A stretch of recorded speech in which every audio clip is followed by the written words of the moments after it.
Merci de rester avec nous. Mesdames, Messieurs, tout de suite, l'actualité africaine avec vous, Adama Bakayoko, bonjour. Bonjour, Awa Touré.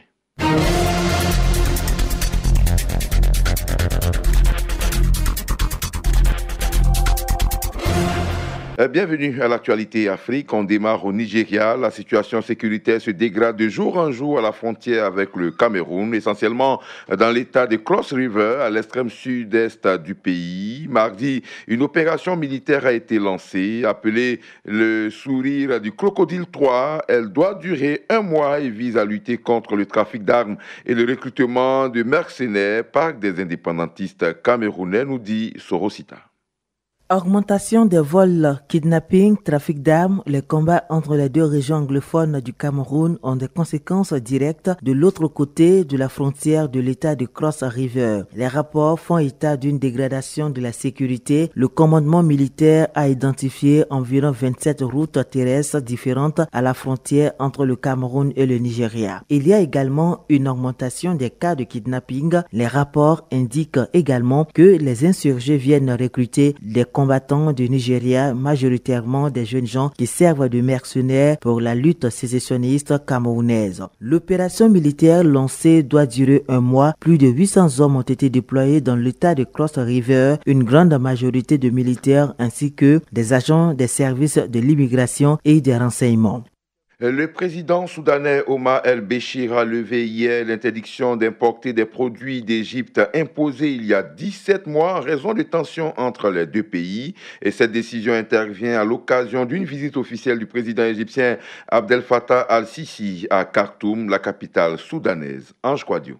J'ai signé une décision annulant l'interdiction d'importer les produits égyptiens, a déclaré le président Béchir à la presse à l'issue de ses entretiens avec M. Sisi. Il a également affirmé que les deux pays avaient convenu de connecter leurs réseaux électriques ainsi que d'établir une liaison ferroviaire entre le Soudan et l'Égypte. Les exportations du Caire vers Khartoum s'élèvent à 252 milliards de francs CFA par an, alors que les exportations de Khartoum vers le Caire atteignent près de 52 milliards de nos francs, a déclaré le ministre des Affaires étrangères égyptien Sameh Choukri, à l'occasion de la réunion de la commission mixte égypto-soudanaise à Khartoum. Le Soudan importe de l'Égypte principalement des fruits, des légumes, du poisson, des conserves et des textiles. 12 accords de coopération ont été signés par les deux pays dans différents domaines à l'occasion de la visite à Khartoum du président égyptien. Les présidents Sisi et Béchir avaient affirmé le 19 mars dernier au Caire leur volonté de rapprochement après plusieurs mois de tensions entre leurs deux pays. Les relations entre le Caire et Khartoum s'étaient particulièrement détérioré début 2017, lorsque le président soudanais a accusé l'Égypte de soutenir ses opposants dans des zones de conflit comme au Darfour. Le Soudan avait interdit en mai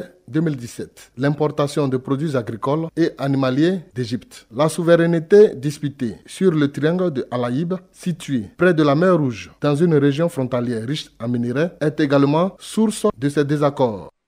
Abou Silla nous a rejoint pour la suite de l'actualité Afrique. Abou Silla, bonjour. Bonjour Adama Bakayoko. Les candidats de l'opposition se sont engagés à ne pas boycotter l'élection présidentielle du 23 décembre prochain en République démocratique du Congo. Un accord à minima, mais qui permet de sauver l'union de l'opposition menacée ces derniers jours par des déclarations contradictoires de certains cadres.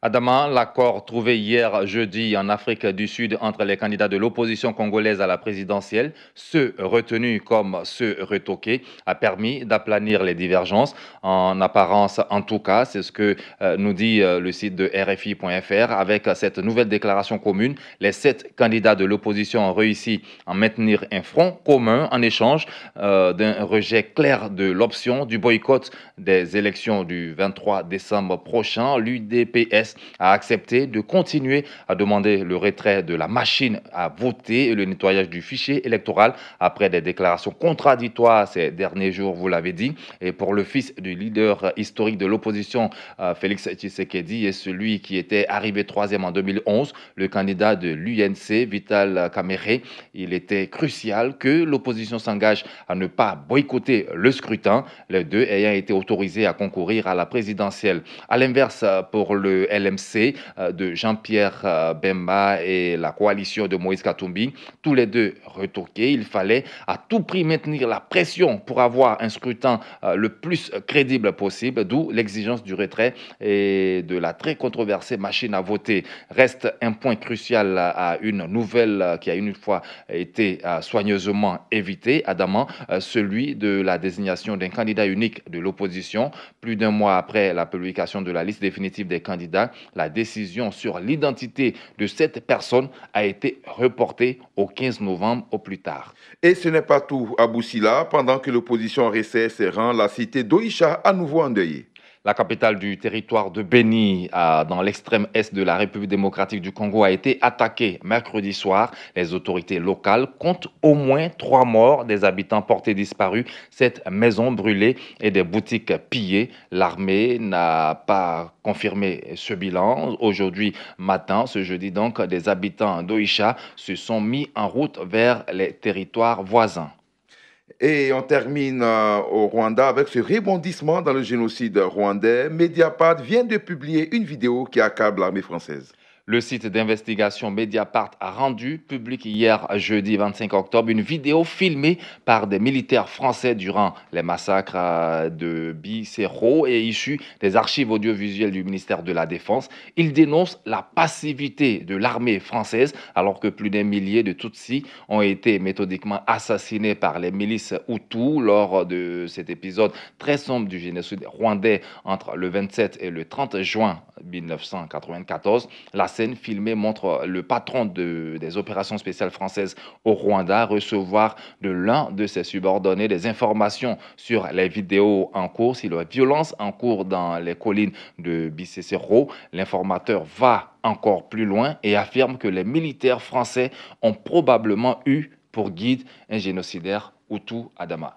Merci à Boussila. On aura beaucoup de plaisir à vous retrouver de 9h à midi pour les différents espaces 2 du journal. Merci donc. Et puis, ainsi prend fin ce bulletin Afrique. Merci de nous avoir suivis. Bonne suite des programmes sur Radio Côte d'Ivoire.